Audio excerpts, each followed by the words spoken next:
Hello everyone, my name is Dimple और आपका स्वागत करती हूँ मैं अपने चैनल में जिसका नाम है आर्ट डिम्पल। सब कुछ सीख ही रहे हैं तो क्यों ना उसको रिकॉर्ड करके थोड़ा आप लोगों के साथ शेयर किया जाए।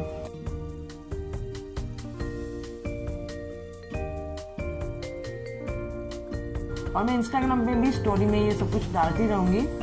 अगर आपका कुछ छूट गया है तो आप हाईलाइट पे चेक कर सकते हो। मेरा ये मानना है कि अपने हाथों को नहीं, अपनी आंखों को ट्रेन करना है, क्योंकि जब हम शेडिंग के डिफरेंट टोन को देख पाएंगे तभी तो हम उसको अप्लाई कर पाएंगे।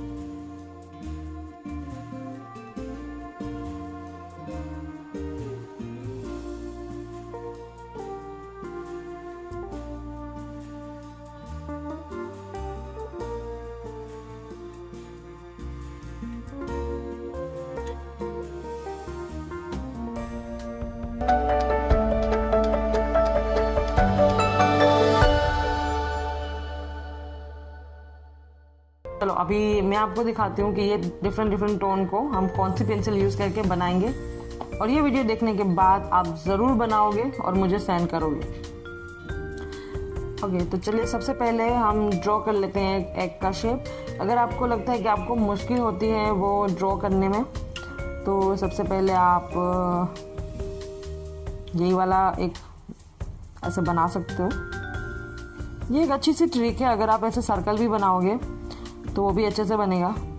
जैसे ही लगे कि कोई एक शेप आ गया है तो फिर उसी को ट्रेस करके आप अच्छे से वो शेप को बना सकते हो। नॉर्मली ये टेक्निक मैं सर्कल बनाने के लिए यूज़ करती हूँ। आज इसमें भी काम आ गई।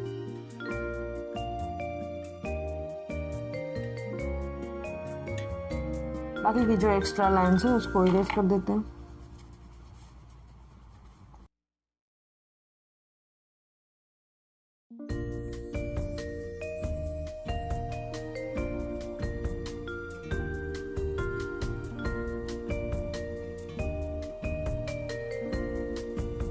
और अगर आप ऐसे हैं जिन्होंने कभी पेंसिल नहीं पकड़ी है और पहली बार ट्राई कर रहे हो और ड्राइंग परफेक्टली नहीं हो रहा है, तो कोई बात नहीं, इतना फिक्र मत करो। जैसे जैसे आप आगे बढ़ते जाओगे वो डेफिनेटली आपका परफेक्ट होता जाएगा। जैसे कि हमने नॉर्मल सी पिक्चर में समझा था वो मैं आपको यहाँ पे ड्रॉ करके समझा रही हूँ। जैसे कि हम लेंगे हाईलाइट, यहाँ पे ये होगी हमारी हाईलाइट। ऐसे आपको मार्क नहीं करना है, ये सिर्फ मैं आपको ड्रॉ करके बता रही हूँ, सिर्फ ऐसे ही।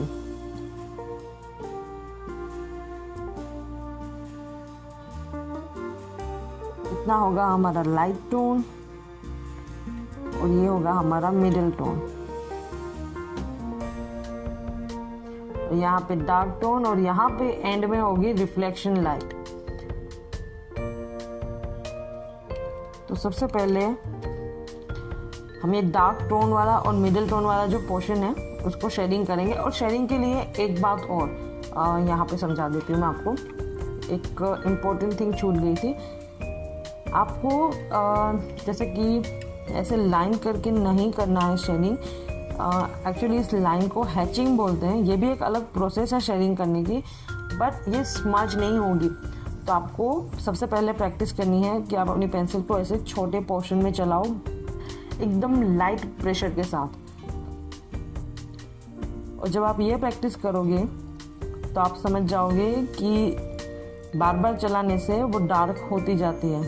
फिर उसके बाद आप उसको प्रेशर देके थोड़ा और डार्क कर सकते हो। तो ये एक एक्सरसाइज है जो आप स्टार्टिंग में कर सकते हो अपने हाथ को ट्रेन करने के लिए, ताकि वो ऐसी लाइनें ना खींचे, वो छोटे छोटे पोर्शन को फील करें। आपको यही समझ के चलना है कि ऐसे छोटे छोटे पोर्शन में आपको जाना है और जितना भी वाइट पेपर दिखता है उनको आपको फील करना है। और ये एक्सरसाइज ज़रूर कीजिएगा, ये आपको बहुत हेल्प करेगा और आगे चलते आप और ज़्यादा स्मूथ होते जाओगे। तो जैसे ही हमने यहाँ किया था वैसा ही हम यहाँ पे शुरुआत करते हैं।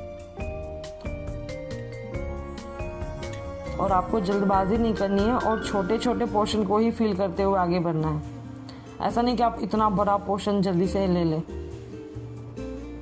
जितना स्लोली जाते हैं, पेशेंस रखो थोड़ा, तो ज़्यादा अच्छा होता है। क्योंकि पहले से ही अगर हार्ड पेंसिल हम चला देंगे तो वो इतना ज़्यादा स्मूथ बाद में लगेगा नहीं, लास्ट तक वो लाइन आपको दिखती रहेगी।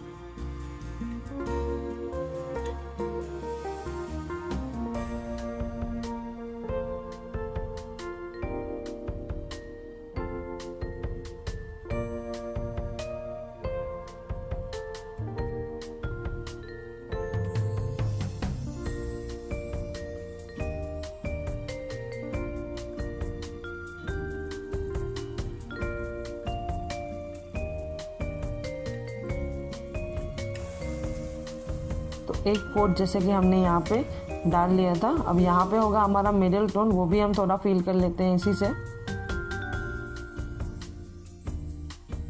जैसे ये एक टोन कंप्लीट हो गया, तो यहाँ हमें थोड़ा सा डार्क चाहिए था, तो वहाँ पे हम दूसरी बार करेंगे।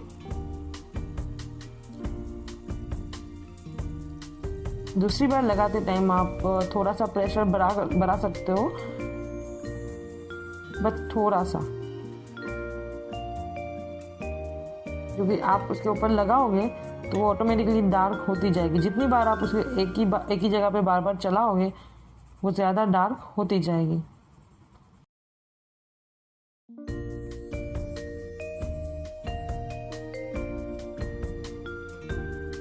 देखिए, ये पहली बार में नहीं बनता है तो इतना कोई डिप्रेशन में चले जाने वाली बात नहीं है।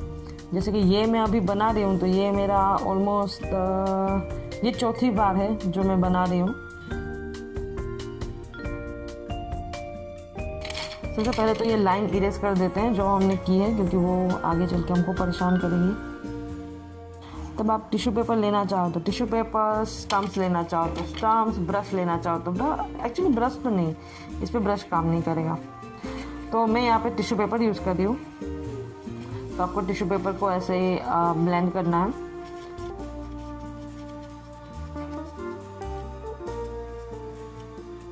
और इसको ब्लेंड करके पूरी जगह पे फैला देना है, ताकि ये वाला शेड यहाँ भी थोड़ा लग जाए, तो हमें यहाँ पे कोई पेंसिल वगैरह यूज़ करने की ज़रूरत नहीं पड़ेगी।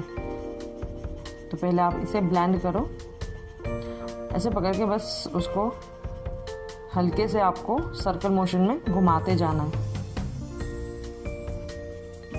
तो सबसे पहले डार्कल वाला जो पोर्शन है उसको हम ऐसे ब्लेंड कर लेंगे।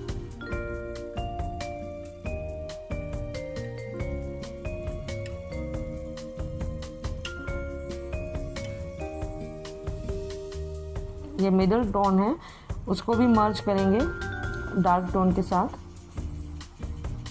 ताकि दोनों के बीच में कोई लाइंस नहीं लगनी चाहिए। ऐसा नहीं लगना चाहिए कि यहाँ पे ये शुरू हुआ, जैसे कि आपको दिख रहा है यहाँ पे अभी, तो उसको हम जब ब्लेंड करेंगे तो वो वैसा नहीं लगेगा। उसके बीच में भी थोड़ा सा आप ऐसा ब्लेंड करोगे तो वो सब कुछ एक जैसा हो जाएगा।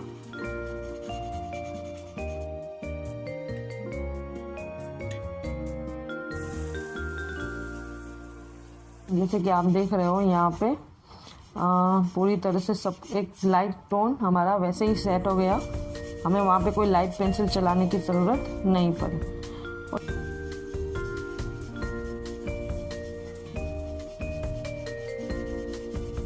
जब आप ब्लेंड करो तो आपको वो चीज़ माइंड में रखती है जो मैं आपको अभी स्क्रीन पे दिखा रही हूँ।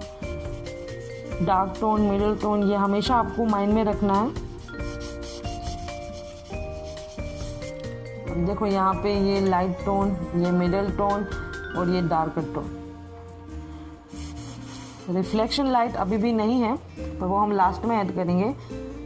ये डार्क अभी भी इतना ज़्यादा डार्क नहीं है, तो हम 2B के बाद अभी 4B लेंगे और थोड़ा और डार्क।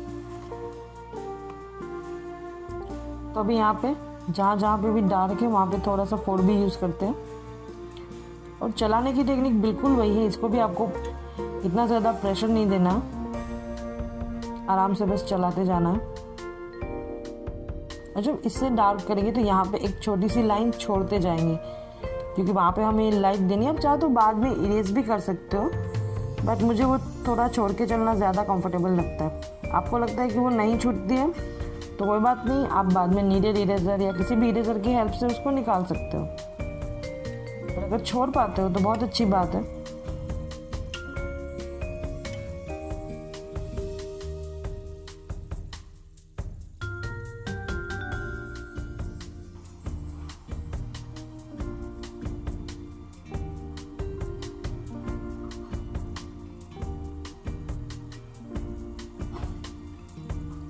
यहाँ से हम अपना शेडो बनाएंगे। तो पहले वो लाइन परफेक्ट एक लाइन दे देते हैं ताकि हमें पता चले कि उसके बाद हमें शेडिंग देनी है। ये लाइन देनी ज़रूरी है क्योंकि कई बार अगर टेढ़ा मेढ़ा हो गया तो पूरे एग का शेप बिगड़ जाएगा, इसलिए उसके शेप को ध्यान में रख के आपको ये लाइन करनी है।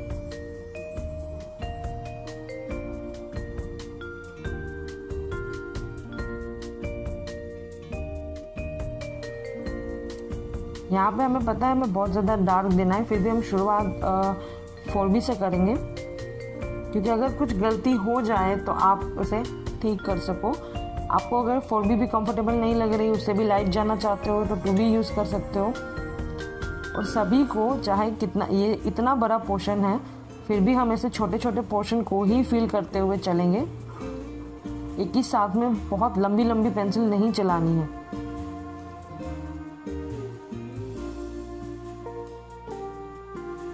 और हमेशा आपको लेयर्स में काम करना है, ये बात हमेशा माइंड में रखें। एक लेयर्स ख़त्म होने के बाद दूसरा, तो ऐसा नहीं होगा कि आपने पहली बार ही पेंसिल चलाई और हो सकता है सब कुछ सही हो गया, ऐसा नहीं होगा। शायद हो सकता है फर्स्ट कोट सेकंड कोट के बाद अभी भी वो इतना अच्छा नहीं लग रहा होगा। तो पेशेंस रखिए और धीरे धीरे आगे बढ़िए।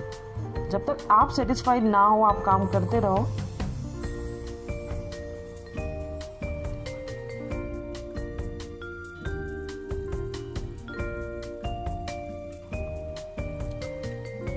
ये शेडिंग हमारी शेडो की ख़त्म हो गई। यहाँ पे आई थॉट और थोड़ा ज़्यादा अगर डार्क हो तो और ज़्यादा अच्छा लगेगा।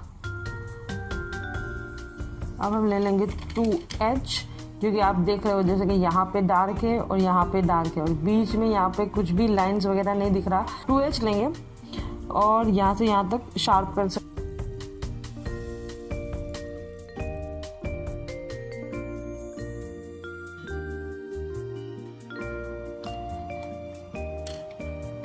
यहाँ पे थोड़ा सा फिर से टिश्यू पेपर घुमा देंगे। आपके पास पेपर स्टम्प है तो आप वो घुमा सकते हो। टिश्यू पेपर में ऐसा हो सकता है कि जो हम कर रहे हैं ना वो थोड़ा सा लाइट हो जाए अपना टोन, क्योंकि इसमें थोड़ा चिपकता है देखो। और बड़ी बड़ी जगहों पे चलता है ये, अगर छोटी जगह पे होती तो मैं स्टम्प से यूज़ करती।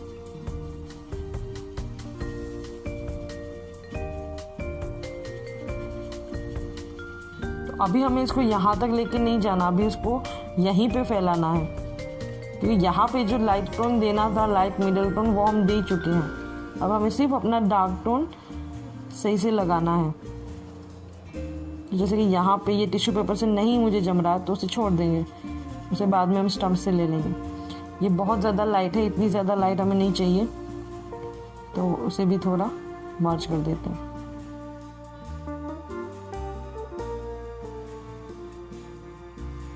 जैसे कि ये ऐसा लग रहा है ना, यहाँ पे ये लाइन है फिर अचानक से ख़त्म हो गई, तो वैसी वाली कोई भी लाइन हमें नहीं छोड़नी है। इसलिए इस लाइन को हम आगे वाले शेडिंग में मर्ज करेंगे।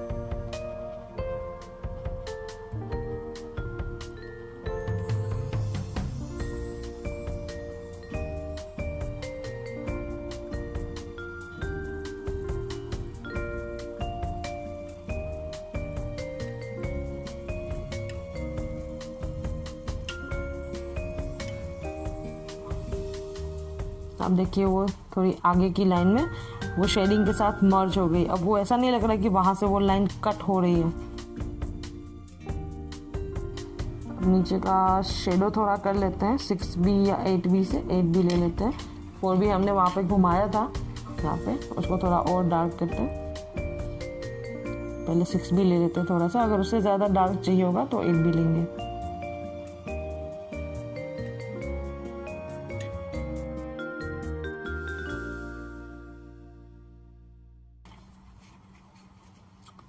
तो अब इस शेडिंग को हम थोड़ा सा बाहर तक खींच लेंगे। प्रॉपर किसी शेप में नहीं रखना है, थोड़ा सा हल्का सा उसको फेड कर लेते हैं।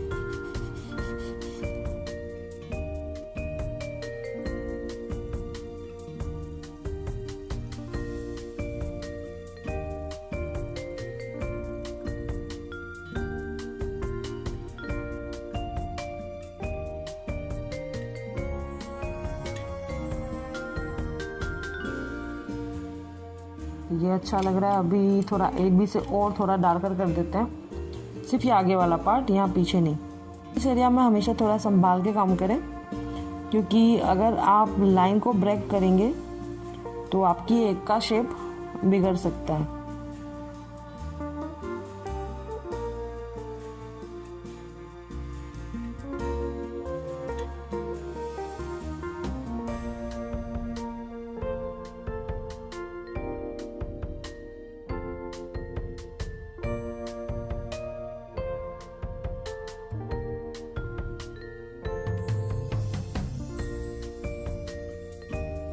यहाँ हमारा एग कम्प्लीटली ख़त्म हो चुका है।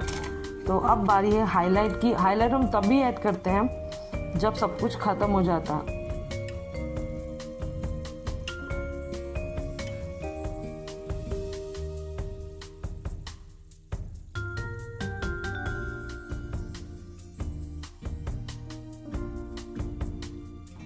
जितनी हाईलाइट हमें चाहिए उससे थोड़ा ज़्यादा इरेज करना होगा, क्योंकि हम नहीं चाहते कि वो परफेक्ट सा होल दिखे, इसलिए आप ऐसे करके इरेज कीजिए। आप टॉम्बो मोनो नहीं है तो आप वैसे ये भी ज़्यादा अच्छा रहता है, क्योंकि हमने इतना ज़्यादा डार्क उसको बनाया नहीं है, तो शायद हो सकता है आपको अभी ये इतना ना दिख रहा हो। भाई एक्चुअल में है वहाँ पे, इतना भी कम नहीं है।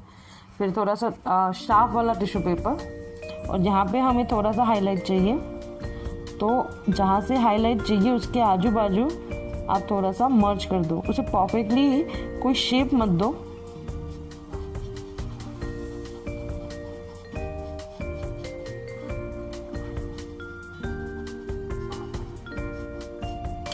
यहाँ पे सब कुछ हो गया है। बेसिक आप सबसे पहले यही ट्राई कीजिए, और अगली बार हम क्या करेंगे ये हम फाइंड आउट करेंगे नेक्स्ट वीडियो में। Till then bye, keep practising, और अपने वर्क मुझे भेजते रहिए, मुझे बहुत अच्छा लगता है। Good bye, have a good day. और अगर सब्सक्राइब नहीं किया आपने तो चलो छोड़ो, अभी क्या बोलना आगे आपको बताइए। बाय। हाँ, पर बेल आइकन को ज़रूर दबा देना, ताकि जब ये इसी का जब सेकंड पार्ट आएगा कि अगली वीडियो में हम क्या बनाना है, ये भी तो आपको जानना है ना, तो उसके लिए नोटिफिकेशन तो आनी चाहिए, वरना वो छूट जाएगा। Okay, bye.